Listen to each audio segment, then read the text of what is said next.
भोला भाला था, सीधा साधा था, मैं तो नादान था। लगी चोट ऐसी मेरे भोले दिल पे, बिखर सा गया टूट के। मेरे डोलना सुन, मेरे दर्द की धुन, मेरी नफरतें तो फिजा में बहेंगी, जिंदा रहेंगी होके फना। ये कैसी आवाजें आ रही है? या फिर मेरा कोई भ्रम है? आज अमावस की रात मुझे घर से बाहर निकलना ही नहीं चाहिए था। ये मेरी सबसे बड़ी भूल है। गुमनाम है कोई, अनजान है कोई। मुझे सविता भाभी के पास जाना ही नहीं चाहिए था। मैं क्यों चली गई? सविता भाभी ने तो मुझे डरा ही दिया।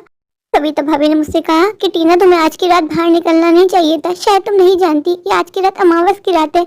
मैंने सविता भाभी से पूछा, सविता भाभी अमावस की रात को ऐसा क्या हुआ था जो आप ऐसी बात कर रही हैं? तो उन्होंने मुझे बताया कि आज से 50 साल पहले एक नूरी नाम की लड़की हुआ करती थी। उसको उसकी पूरी फैमिली के साथ इन गांव वालों ने आग लगा के जिंदा जला दिया। तब से अमावस की रात नूरी की और उसकी पूरी फैमिली की आत्माएं भटकती हैं और वो किसी के अंदर भी प्रवेश कर जाती हैं। टीना, तुम्हें आज की रात यूं बाहर अकेले नहीं आना चाहिए था। जब से मेरा दिल बहुत हौल है, बस जल्दी से मैं घर पहुंच जाऊं। दुनिया वाले कितने जालिम हैं। उस बेचारी लड़की को यूं ही जिंदा जला दिया। बेचारी कितनी तकलीफ में हुई होगी जब उसको जलाया गया होगा। आंटी, तुम यहाँ से चली जाओ, ये गांव वाले तुम्हें भी जला देंगे जिस तरह इन लोगों ने मुझे जलाया। आंटी चली जाओ। कौन हो तुम बेटा? तुम यहाँ अकेली क्या कर रही हो? मुझे बताओ, क्या मैं तुम्हारी कोई हेल्प कर सकती हूँ? चली जाओ यहाँ से, मैं तुम्हें भी जला देंगी। मुझे भी जला देते इन लोगों ने। आंटी चली जाओ। बच्ची कौन है? यहाँ अकेली क्या कर रही हो? बेटा बताओ, मेरे साथ मेरे घर चलो। आंटी जाओ, जल्दी जाओ, वो लोग आ रहे हैं। ये क्या था? मेरा वहम था? ये वाकई में कोई बच्ची थी? मुझे ऐसा लगा कोई मुझसे बात कर रहा है, पर पलक झपकते वो बच्ची गायब हो गई। ये क्या हो रहा है मेरे साथ? पर जल्दी जल्दी मुझे अपने घर जाना चाहिए। मैं सविता भाभी से मिल के आई हूँ। मेरे कदम इतने भारी हो गए, कदम उठने का नाम ही नहीं ले रहा। ये क्या हो रहा है मेरे साथ? आप आई हमारे घर में, फूल खिले हैं गुलशन गुलशन, फूल खिले हैं गुलशन गुलशन। लगता है आज हमें चिकन डिनर मिलेगा। अच्छा हुआ कि तुम यहाँ आ गई। हमने बहुत दिनों से कुछ नहीं खाया। कौन हो तुम? ये कौन था जो पलक झपकते गायब हो गई? क्या हो रहा है आज मेरे साथ? सविता भाभी की बात सच थी। जब से मैं यहाँ आई हूँ मुझे कितने लोग टकरा गए, बात बात पे गायब हो जाते हैं। मुझे ऐसा क्यों लग रहा है कि नूरी और उसकी फैमिली के मेंबर्स हैं, शायद वो मुझसे हेल्प मांग रहे हैं। पर मैं क्या कर सकती हूँ? वो तो फिर दुनिया में है ही नहीं। मुझे घर जाना होगा। अंजलि दीदी मेरा वेट कर रही होंगी, कितना आग भगोला हो रही होंगी। काफी रात भी तो हो गई है। लड़की, तू यहाँ क्यों आई? तुझे यहाँ नहीं आना चाहिए था। अब तू यहाँ से कभी जिंदा नहीं जा पाएगी। राहुल भाई, आप ऐसी बातें क्यों कर रहे हैं? राहुल भाई, मैं वैसे बहुत डरी हुई हूँ। प्लीज मुझे और मत डराइए। मैं सच कह रहा हूँ, जो इस रास्ते में आता है वो कभी लौट नहीं पाता है। आज तेरी मौत होके रहेगी किसी भी हाल में। राहुल भाई, ऐसी बातें मत करो। मुझे अभी नहीं मरना है। घर पे मेरी दीदी मेरा इंतजार कर रही है। मैं और मेरी दीदी, हम दोनों एक दूसरे का सहारा है। राहुल भाई, मैं सच कह रहा हूँ, अब तेरी मौत होके रहेगी किसी भी हाल में। अमावस की रात अच्छे बच्चे घर से नहीं निकला करते, और जो निकल जाते हैं फिर वो हमारा डिनर बनते हैं, डिनर। ये लड़की, तू जानती है कि आज की रात का हमको कितनी बेसब्री से इंतजार होता है। हम इंतजार करते हैं कि अमावस की रात आएगी और तू जैसे नादान लोग आएंगे, हमारा डिनर बनेंगे, और देख तू आ गई। आज तुझे हम मजे ले लेके खाएंगे, मजे ही आ जाएंगे। और भाई, मैंने आपको क्या बिगाड़ा? मुझे जाने दो। तुम क्यों आई यहाँ पे? तुम्हें नहीं आना चाहिए था। ये तुम्हें भी मार देंगे। चली जाओ यहाँ से। ये लोग अच्छे नहीं है। इन्होंने मुझे भी जिंदा जला दिया था, तुम्हें भी जिंदा जला देंगे। तुम्हें बाहर नहीं आना चाहिए था। कौन हो तुम? क्या कहना चाहती हो मुझसे? तुम यहाँ क्या कर रही हो? यहाँ कितना अंधेरा है। मुझे अंधेरे से कोई डर नहीं लगता। मुझे फर्क ही नहीं पड़ता। मैं जा रही हूँ। मुझे क्या हो रहा है मेरे साथ? एक के बाद एक मुझे टकरा रहा है और पूरी बात नहीं बता रहा। कौन है यहाँ? क्या कर रहे हैं? बस मुझे जल्दी से घर पहुँचना होगा, इससे पहले कि आज कोई मुझे अपना डिनर बना ले। बस आज का रास्ता कितना लंबा हो गया, खत्म होने का नाम ही नहीं ले रहा। भूल भुलैया बन गया। जहाँ जाती हूँ वहीं घूम घाम के वापस आ जाती हूँ। ऊपर वाले का लाख लाख शुक्र है कि मैं अपने घर काफी करीब आ गई हूँ। मैं जल्दी से खैरियत से घर पहुँच जाऊँ। दीदी कितना गुस्सा होगी। उसने मुझसे कहा था कि बिन मत जाओ सविता भाभी के पास।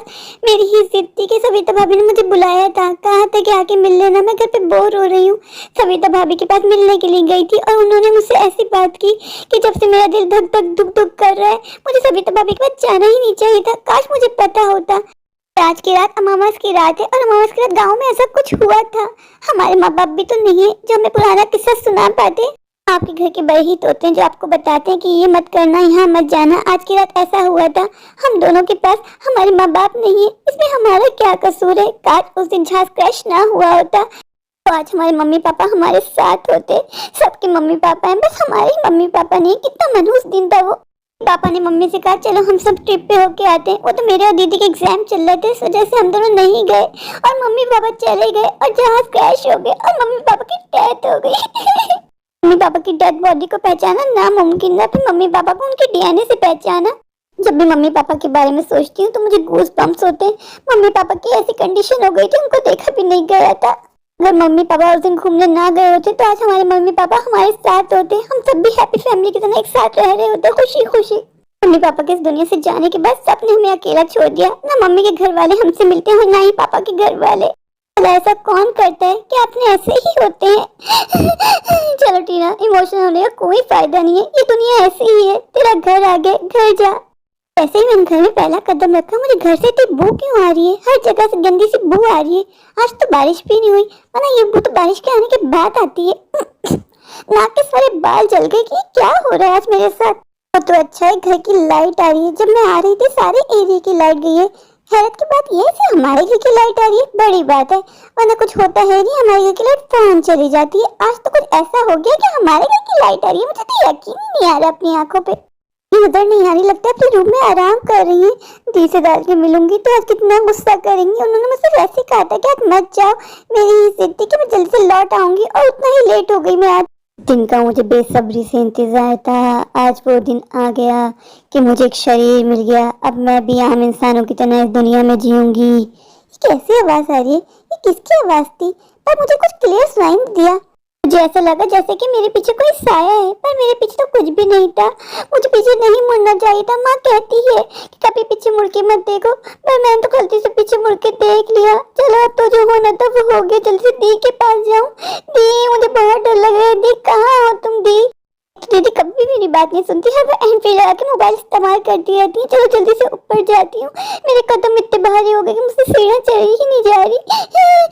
दी बचा लो मुझे, दी तुम्हारी बहुत मुश्किल में। दी कभी भी नहीं सुनती है, हर वक्त बस गाने गाने गाने। देख भी नहीं कि छोटी बहन घर में है या नहीं, उसको फिक्र ही नहीं है। एक बार भी मेरे पास कॉल नहीं आई कि कहाँ हो छोटी, जल्दी से लौट आओ। दी को शुरू से अपनी परवाह रहती है, दी ने कभी मेरी फिक्र की ही नहीं। मैं ही पागल हूँ, हर वक्त दी के गम में घुटती रहती हूँ कि दी की उम्र बढ़ती जा रही है, मुझे उनके लिए रिश्ता तलाश करना है। कभी दी ने मेरे बारे में सोचा? कभी भी नहीं। बड़े बुजुर्ग कहा करते थे कि बड़ी बहन माँ के बराबर होती है, पर दी ने कभी मेरी परवाह नहीं की, कभी मुझसे प्यार किया ही नहीं है। दी कहाँ हो तुम? दी को आवाज दे दे कि मेरा गला खुश्क हो गया। ये क्या हो रहा है मेरे साथ? मेरे कदम क्यों आगे नहीं बढ़ रहे? मैं क्यों ऊपर नहीं जा पा रही? मुझे ऐसा लग रहा है जैसे मेरी बॉडी बहुत हैवी हो गई है, बहुत वजनदार चीज मैंने पहन ली हो, मुझसे कदम उठ ही नहीं रहा। आज मैं बहुत खुश हूँ कि मुझे एक जिस्म मिल गया है जिसमें मैं प्रवेश कर सकती हूँ और आम लोगों की तरह इस दुनिया में रह सकती हूँ। कौन हो तुम? क्या चाहती हो मुझसे और मेरे घर में क्या कर रही हो? मेरा नाम नूरी है, मैं ही वो लड़की जिसको गांव वालों ने जला दिया था जिंदा। आज अमावस की रात है, आज रात हम यहाँ आते हैं और अगर कोई बॉडी मिल जाती है तो उसमें प्रवेश कर जाते हैं, फिर अपनी दुनिया में वापस नहीं जाते। और मुझे तू मिल गई है, अब मैं तेरे अंदर समा जाऊंगी और इंसानों की तरह इस दुनिया में आराम से रहूंगी, मजे करूंगी। मैंने तुम्हारा क्या बिगाड़ा? प्लीज मुझे छोड़ दो, मुझे जाने दो। मैं भी किसी का कुछ नहीं बिगाड़ा था। जब किसी ने मेरी फरियाद नहीं सुनी तो मैं तेरी फरियाद क्यों सुनूं? मुझे इस रात का बेसब्री से इंतजार था। पूरे 5 सालों बाद आज ये रात आई है। मैं ये मौका अपने हाथ से जाने नहीं दे सकती। अब तो तू गई, मैं आ रही हूँ तेरी बॉडी में। आज मैं तेरी बॉडी में प्रवेश कर जाऊंगी। ना कहाँ चली गई थी तुम? मैं कब से तुम्हारा इंतजार कर रही थी। तुम्हारे आते ही मेरे कमरे में इतनी बू से आने लग गई। कहाँ से होके आई हो तुम? हटो यहाँ से मेरे बिस्तर पे से, तुम्हारे पास से बहुत बू आ रही है। ओह हटो, मेरा दम घुट रहा है। ये कैसी बातें कर रही हो तुम? मेरे पास से बदबू क्यों आएगी? मैं तो आपको पता है ना सविता भाभी के यहाँ गई थी, मैं कहीं गंदी जगह से थोड़ी ना होके आई हूँ। पर पता नहीं, पर तुम्हारे पास बहुत बू आ रही है। ऐसा लग रहा है मेरा दम घुट जाएगा, मैं मर जाऊंगी। हटो यहाँ से। दी आपको पता है कि आज अमावस की रात है, मुझे सविता भाभी ने बताया। आज की रात नूरी नाम की एक लड़की है, उसको जिंदा जला दिया था। वो आसमान से जमीन पे आती है, उसकी आत्माएं भटकती हैं। दी जब से मुझे सविता भाभी ने इस बारे में बताया, आप नहीं जानती मेरे कदम कितनी मुश्किल से घर तक पहुंचे। मैं ही जानती हूँ मैं कहाँ कहाँ से गुजर के आई हूँ। दी तभी तुम्हारे पास ऐसी बू आ रही है। जाओ यहाँ से, मेरे कमरे से निकल जाओ। ना कहीं ऐसा तो नहीं है कि तुम्हारे साथ कोई काला साया हमारे घर आ गया हो। निकलो मेरे कमरे से, आज तो मेरे साथ नहीं सोगी। हर वक्त घूमती फिरती रहती हो, घर में टिकने का नाम ही नहीं होता, घर में रहा ही नहीं जाता। मैं पागल हूँ, पूरा दिन घर में रहती हूँ। सविता भाभी का जाना ज्यादा जरूरी था तुम्हारा? तुम्हें समझ में नहीं आ रहा मैं क्या कह रही हूँ? मेरे कमरे से बाहर निकलो, तुम्हारे पास इतनी बू आ रही है, मुझे ऐसा लग रहा है जैसे मैं कोई गटर में बैठी हूँ। दी मेरे पास से बू क्यों आएगी? तुम मुझे क्यों कमरे से जाने को कह रही हो? दी तुम नहीं जानती मैं बहुत डरी हुई, मैं अकेले रहूंगी तो मैं और डर जाऊंगी। दी मैं कहीं कीचड़ से होके थोड़ी ना आई हूँ, पता नहीं क्यों तुम्हें मेरे पास से बू आ रही है।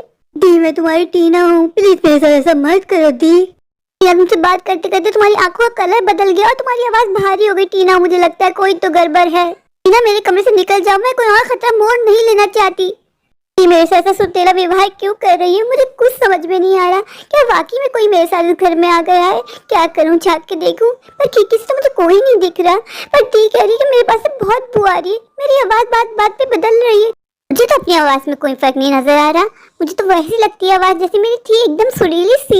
हाँ बस मुझे इतना लग रहा है कि मेरी बॉडी बहुत भारी हो गई है, तो मुझे लगा शायद मुझे बुखार हो रहा है, इस वजह से मुझे ऐसा फील हो रहा है। पर दी तो अजीब अजीब सी बातें कर रही है। क्या हो गया दी को? दी कभी कभार ना बहुत अजीब सी बातें करने लग जाती है, मुझे दी से डर लगने लग जाता है। पर सेल्फिश दीदी ने मुझे कमरे से भी निकाल दिया और कह दिया कि आज मेरे साथ मत सो। मैं वैसे कितना डरी हुई हूँ, मैं कहाँ सोऊंगी, मैं कहाँ जाऊँ? माँ तुम हमें छोड़ के अकेला क्यों आ गई? माँ तुम जानती हो ना कि हम तुम्हारे बगैर नहीं रहते। माँ हमें भी साथ लेके आना चाहिए था। माँ माँ हम अंदर आ जाए। माँ मुझे ऐसा क्यों लगा कि किसी ने मुझे मम्मी कह के बुलाया? मेरी तो भी शादी भी नहीं हुई, मैं तो कुंवारी हूँ। ढूंढ रही हूँ कोई शहजादी जैसा लड़का जो मुझसे शादी कर ले। पर मुझे 2 मिनट के लिए ऐसा लगा किसी ने मुझे माँ बोल के पुकारा। ये क्या हो रहा है मेरे साथ? ऊपर से दी ने भी कमरे से निकाल दिया। मुझे बहुत डर लग रहा है, क्या करूँ? बाहर दरवाजा खोल के देखूँ क्या? नहीं, अगर मैंने दरवाजा खोला और कोई अंदर आ गया तो? खिड़की के बाहर देखने से मुझे तो कोई नजर नहीं आ रहा। दरवाजा खोल के देखना ही होगा। बहुत अजीब सा फील हो रहा है, दिल भी बहुत घबरा रहा है। आज हवा बिल्कुल नहीं चल रही है। दीदी ने मुझे एसी वाले कमरे से निकाल दिया, वरना मैं भी दीदी के साथ बैठ के एसी की ठंडी ठंडी हवा खाती। मौसम कितना शानदार है। माँ तुम हमें अकेला छोड़ के आ गई। माँ तुम कौन हो? माँ तुम मुझे पहचानने से इनकार क्यों कर रही हो? माँ मैं तुम्हारी बेटी हूँ। तुम मेरी बेटी नहीं हो? नहीं मैं आपकी बेटी हूँ। मेरी माँ आपके अंदर समाई हुई है। अपनी माँ को पहचानने में कभी गलती नहीं कर सकती। मैं अपनी माँ को आंखें बंद करके भी पहचान सकती हूँ। माँ मेरे जिगर के टुकड़े आजा, मेरे गले लग जा। तूने सही पहचाना, मैं तेरी माँ हूँ। पर ये लड़की इस बात से अनजान है। और बच्चे तुझे किसी को नहीं बताना कि मैं इसकी बॉडी के अंदर हूँ। ओके माँ मैं किसी को नहीं बताऊंगी। पर माँ तुम मुझे अकेले छोड़ के आ गई। तुम जानती हो कि मैं तुम्हारे बगैर 1 मिनट भी नहीं रहती हूँ। माँ अच्छा मुझे माफ कर दे मेरी जान, रुकती क्यों है? चल आ मेरे साथ अंदर चल।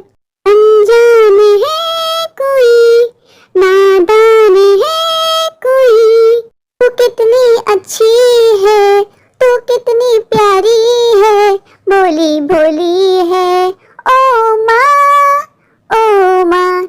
मेरे बच्चे तुझे ज्यादा इमोशनल होने की जरूरत नहीं है। चल चुपचाप आ जा अंदर, आज से हम जिएंगे इंसानों की तरह।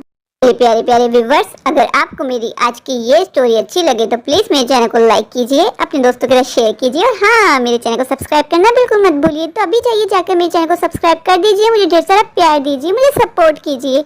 अगर आप मेरे चैनल पर नए हो, सब्सक्राइब नहीं किया तो इंतजार किस बात का, जाके सब्सक्राइब कर दीजिए। Thank you.